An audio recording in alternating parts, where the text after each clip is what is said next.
નમસ્કાર મિત્રો, ધ્યાના ન્યૂઝ ગુજરાતીમાં તમારું હાર્દિક સ્વાગત કરીએ છીએ।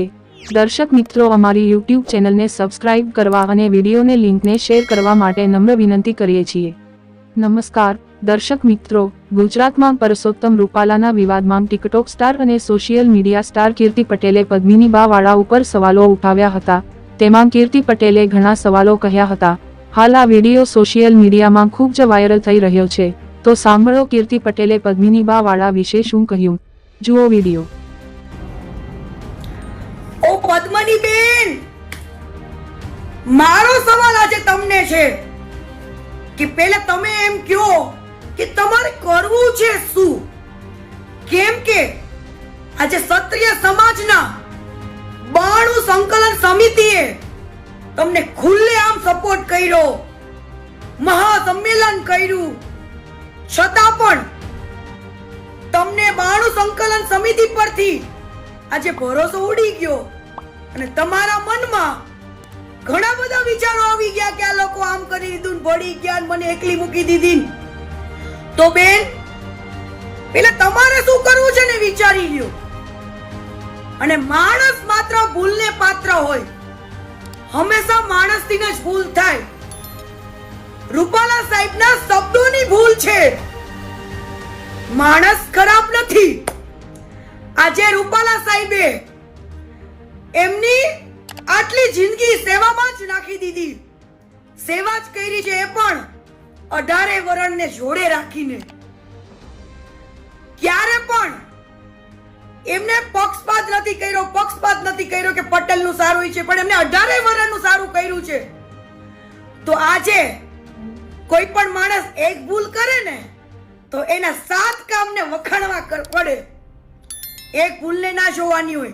અને તમે પહેલા તો ક્ષત્રિય સમાજના આગેવાનને ઉશ્કેરો છો, આંદોલન કરાવો છો અને આજે હટી જાઓ છો કે આ લોકો આવા છે તેવા છે એવું બધું બોલો છો। પહેલા તમે ઉશ્કેરો છો કે તમે આંદોલનમાં જોડાઓ, બહેનોને સપોર્ટ કરો, નહીં તો ઘરે ઘરે બંગડીઓ મોકલું, પહેરી લ્યો। તો બેન, તમે તમારા સમાજનું સારું નથી બોલતા તો બીજાનું શું? પણ પદ્મિની બેન, યાદ છે ને કે તમારાથી પણ એકવાર ભૂલ થઈ હતી, દલિત સમાજ માટે બોલ્યા હતા, તો તમને દલિત સમાજે પણ મોટું મન રાખીને માફ કર્યા હતા, એ ના ભૂલતા। અને બેન, રૂપાલા સાહેબના શબ્દોની ભૂલ છે, એમને વારંવાર 3 થી 4 વાર માફી માંગી, છતાં પણ તમે નવા વિચારો, તમારા નવા આંદોલનો કે હું ભૂખ્યા પેટે બેઠી છું, હું જોહર કરી। તો બેન, તમે તો જોહરને બદનામ કર્યું। જોહર કોને કહેવાય ને, ઇતિહાસો તો અમે વાંચ્યા છે, પેલા તમે વાંચી લેજો। અને બીજી વસ્તુ કે આજે માણસના કામ બોલે છે, ભાજપ સરકારના કામ બોલે છે, ત્યારે એમને લાખો લોકો આજે ચાહે છે। એક ભૂલ ના લેવાની હોય।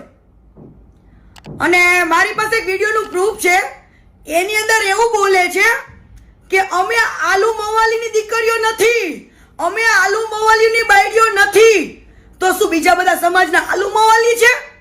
તો તમે તમારી જીભ ઉપર કંટ્રોલ રાખો અને પછી બોલો।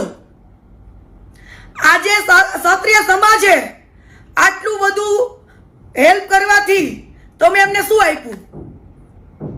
બીજી વસ્તુ કે હું ક્ષત્રિય સમાજને એક દિલથી અપીલ કરું છું કે રૂપાલા સાહેબ આપણી બાપ દાદાના વડીલ ઉંમરના છે, તો એમને 3 વાર માફી માંગી છે ને, તો હવે મારા ભાઈઓ ભૂલી જાઓ ને માફ કરો, મોટું મન રાખીને। ક્ષત્રિય સમાજમાંથી લીલા માથા દીધા છે, તો તમે એક રૂપાલા સાહેબની ભૂલને માફ નહીં કરો? આજે હું એક પટેલ સમાજની દીકરી થઈને એક અપીલ કરું છું કે એમને મોટું મન રાખીને માફ કરી દો। આ પદ્મિની બેન ખોટી રીતના સમાજને ઉશ્કેરે છે અને અત્યારે બેન ફૈરું બોલે છે।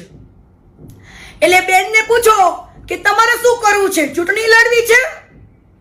તમને સ્ટેજ ઉપર ઓછું બોલવાનો સમય આપ્યો તોય ખોટું લાગ્યું.